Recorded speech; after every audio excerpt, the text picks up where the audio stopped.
Channel को subscribe, like और share करें। नोटिफिकेशन पाने के लिए बेल आइकन सुने हैं। आज अखिलेशानंद जी से सवाल होगी आज की बात पर।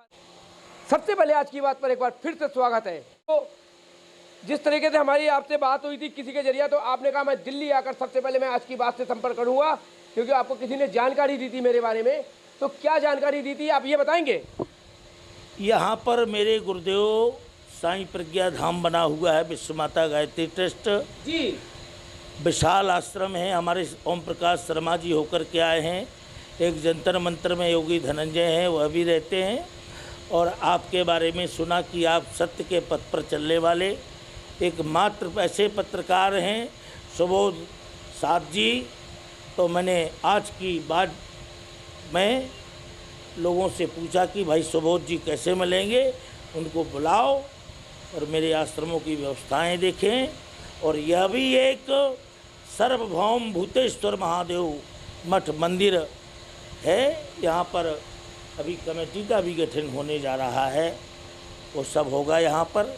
और सनातन धर्म के लिए अगर हमने जन्म लिया, जिस देश धर्म में जन्म लिया, बलिदान उसी पर हो जावे। जिस देश धर्म में जन्म लिया उस पर आप बलिदान हो जाएं।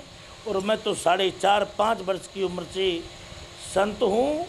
2004 में स्वामी प्रज्ञानंद जी महाराज ने मुझे श्री महंत बनाया, महामंडलेश्वर, और आज जगत गुरु की उपाधि से विभूषित हूँ।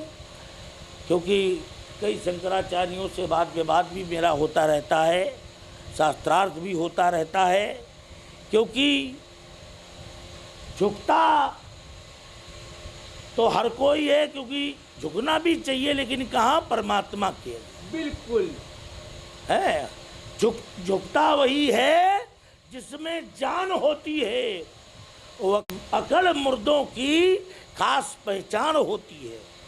लेकिन धर्म के लिए हमें झुकने की जरूरत नहीं है। अगर हमारे परमात्मा के साथ, धर्म के साथ खिलवाड़ करने वाला कोई है, क्योंकि ये भूमि भगवान राम जी की है, कृष्ण जी की है। यहाँ अनंतों अवताताई आए और राज्य करते रहे, हिंदुस्तान को बेवकूफ बनाते रहे। और हमारा सनातन धर्म स्वयं बड़े बड़े मठाधीशों की वजह से, क्योंकि मठाधीश तो है, झंडे हैं, लेकिन उपचार नहीं है। सवाल आता है, हमारे यहाँ धार्मिक आस्थाएं सबसे ज़्यादा महिलाओं में रहती है, और धार्मिक आस्थाएं महिलाओं में परिवार भी देखते हैं। लेकिन जिस तरीके से बड़े बड़े हमारे मंदिरों के अंदर पंडित जी बैठे हुए हैं, बड़े बड़े संत महंत बैठे हुए हैं, जिस तरीके से गुमराह किया जाता है, उन बेचारे गरीब हो या कोई बिजनेसमैन हो या पैसे वाला हो, एक साढ़े साथी को लेकर के, एक किसी प्रकार के कोई दोस्त को लेकर के कि आप ये हवन कराइए या आप ये किस तरीके का मंदिर के अंदर ये चढ़ाइए, उस वक्त वो व्यक्ति खेत बेचता है या वो अपने कुछ भी जाना है, लेकिन उसके दिमाग में एक ही बात आ जाती है कि हमें अपना परिवार और स्वयं को बचाना है।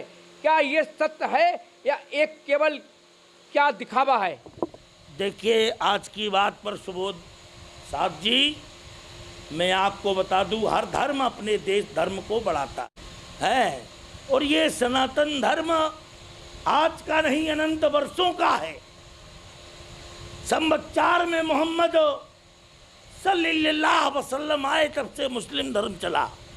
2022 वर्ष पहले ईसा मसीह थे, ये 2022 चल रहा है ईस्वी। जी जी। तो 2022 वर्ष पहले धरती में कोई ईसाई नहीं था, संवत 4 के पहले कोई मुस्लिम नहीं था। लेकिन हमारे देश ने सबको अपनाया, और इन्हीं कारणों बस इंडोनेशिया में जाओ, गणेश जी की प्रतिमा लगाई जाती वहाँ की मुद्रा पर। तो मैंने उनसे पूछा ऐसा क्यों? बोले महाराज जी आप ही बताइए। तो मैंने कहा इंडोनेशिया का मुस्लिम राम को बाप कहता है। मजहब बदल जाए परंतु बाप वही रहता है। आप मजहब बदल सकते हो लेकिन बाप नहीं बदल सकते। मेरा सवाल था सिर्फ लोगों की आस्था के साथ खिलवाड़ का। आस्था का खिलवाड़ बिल्कुल हो रहा है। आज पर्ची लेख करके भविष्य बता रहे हैं लोग। जब आप इतना भविष्य जानते हो तो जितने आतंकवादी हमारे देश में घुसपैठिए घुस रहे हैं उनके बारे में लिख करके बताओ, तब हम जाने कि आप भविष्य जानते हो। लोग थाने में बैठे महंत को देखा हुआ है कि आज हमें ये परेशानी आई है। अगर यही 3 लोग की जानकारी, अगर यही ज्ञानी, यही शक्ति है तो तुम्हारे घर पर क्यों तुम्हारे विपत्ता आई? इसका सवाल बताएंगे सर। देखिए, विपत्ति आने का कारण पूरब से सूर्य निकलता है और पश्चिम में अस्त हो जाता है। बिल्कुल। और हमारा भारतवर्ष अब पश्चिमी सभ्यता पे जीने लगा है। जैसे आपने एक दिन और मुझसे पूछा था, फटे कपड़े पहनना है, बोले फैशन आ गया। कौन सा फैशन है? शास्त्रों में लिखा है, तृणभू मेरो वस्त्रहीनो वस्त्रयो छिद्रमाश्रिता। कभी भी बिना वस्त्र की खटिया पर नहीं लेटना चाहिए, बिल्कुल जमीन पर नहीं लिखना चाहिए। कारण फटा वस्त्र नहीं पहनना चाहिए। कारण यह कि इससे दरिद्रता आती है, लेकिन उसको फैशन बना करके ताकि हमारा देश दरिद्री बने। ये सब फिल्म इंडस्ट्रीज में जो जिहादी घुसे हुए हैं ये सब वह कर रहे हैं और हमारे सनातन धर्म को मिटाना चाहते हैं। लेकिन सनातन मिटने वाला नहीं मिटा, कोई नहीं मिटा सकता, खुद मिट जाते हैं हमको मिटाने वाले। और लाश कब रोती है? रोते हैं जलाने वाले। भारत में ऐसे अनंत मंदिर हैं, अनंत तालाब हैं, कुएं हैं, स्विमिंग पूल हैं, जहाँ पे लोग स्नान करते हैं और वही भगवान की 9 दिन तक पूजा करते हैं और उनको फेंक देते हैं। एक तरह से हमारे सनातन धर्म का ये अपमान है। इस पर बड़े बड़े शंकराचार्यों को बोलना चाहिए।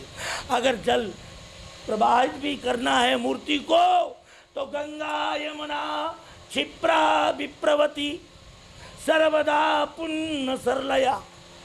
जो प्रवाहित नदी है, पुण्य सरला है, उसमें विसर्जन करने का अधिकार है।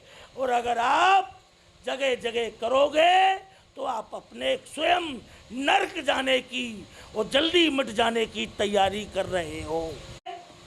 सुबोध दास साहब जी, आज के दौर में जब तक धर्म सम्राट करपात्री जी महाराज जैसे संत रहे, जितना अपने हाथों में दाहिने हाथ में भोजन आ गया उतना ही पा करके और इस धरती में चला करते थे। उन्हीं ने इंदिरा जी को श्राप दिया था। जब संतों पर गोली चली तो उन्होंने कहा तुम्हारी कांग्रेस नस्ते नाबूद हो जाएगी, तो आज नस्ते नाबूद हो गई है। बिल्कुल सही है। सवाल अपना ही अपने ऊपर ले लिया है कि जितना हाथ में उतना ही पाना है। तो आप इस तरीके से हेल्थ करे हुए और जो जोश आपको, जो आंख में लाली नजर आ रही है, तो क्या इतना ही पाकर ही आपका ये शरीर है? आपकी इतनी ऊर्जा कहाँ से आई? देखिए, ना तो मैं काजू खाता हूँ, ना मैं किशमिश खाता हूँ, लेकिन रोटी जरूर खाता हूँ। बिल्कुल रोटी खाते और हैं। चावल जरूर खाता हूँ। कुछ तो चावल से भी बादीपना आ जाता है। बाकी सबसे बड़ा तो भक्ति का इतना तेज होता है। अगर आपका ब्रह्मचर्य सही है, नहीं तो नाम ब्रह्मचारी और घरे हैं 4 नारी हैं, नाम है मौनी जी और गाली दे रहा है, बना है महात्यागी और बिल्डिंग बनाने में लगा है। तो ये सब देश के लिए हानिकारक चीजें हैं। बिल्कुल इन्होंने अपने को बात को दबाते हुए जी। अभी एक और फैशन चल गया। क्या? अब मुंह चुमड़ा के वक्ता प्रवचन करने जाता है रोज। बिल्कुल, भगवान ने हमें मूछें क्यों दी? कई कारण नार के मूछ न जामी। स्त्री के मूछ क्यों नहीं है? क्योंकि उसे चूल्हा फूंकना है। तुम्हें थोड़ी चूल्हा फूंकना है, तुम्हें मूछ दी है। और अनुष्ठान अगर कर रहे हो, और महिलाओं को तो अनुष्ठान वर्जित है। मुझसे साथ करे अगर कोई है ऐसा वो धर्म का विरोधी है, तो इस लोक का नहीं उस लोक का भी हो तो मैं साथ करने के लिए तैयार हूँ। बाकी जो आपने कहा, मैं उस बात का, आज तक मुझे पत्रकार तो अनंत मिले, लेकिन आप जो बात पूछ देते हो उसमें भी बड़ा दिमाग लगाना पड़ता है। लेकिन मेरे गणेश जी तत्काल बता देते हैं कि इस व्यक्ति को कौन सा जवाब देना चाहिए। तो भाई ये फैशन का दौर है, पूर्वी सभ्यता हमारे देश से जा रही है, पश्चिमी आ रही है। आजकल अमेरिका इंग्लैंड के लोग हरिद्वार में परमार्थ निकेतन में चले जाओ, 50,000 अंग्रेज सीताराम भज रहे हैं, चंदन लगाए हैं। ये बड़ी चोटी रखे हैं। चोटी माने जब टीवी चली थी तो टीवी का एंटीना।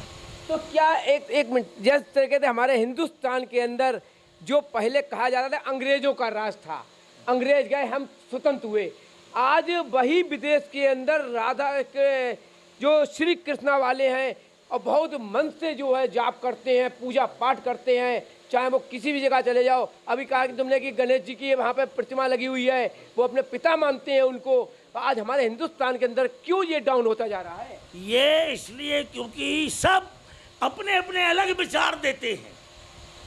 जैसे कि अभी एक प्रश्न उठा था कि लहसुन प्याज कहाँ से पैदा हुआ है, उसको बागेश्वर धाम जी ने भी और हमारे अनिरुद्धाचार्य ने भी और हमारे धरती के जिम्मेदार मलूक पीठाधीश्वर जी ने भी ये मुद्दा उठाया था, है, और सब ने अलग अलग बताया। अरे 4 भारत के महान संत हो, जब तुम्हें लहसुन प्याज के नाम तक पता नहीं है, साले बिना प्रमाण के बता रहे हो तो कोई बताना है। अगर बता रहे हो तो उसका प्रमाण भी तो होना चाहिए।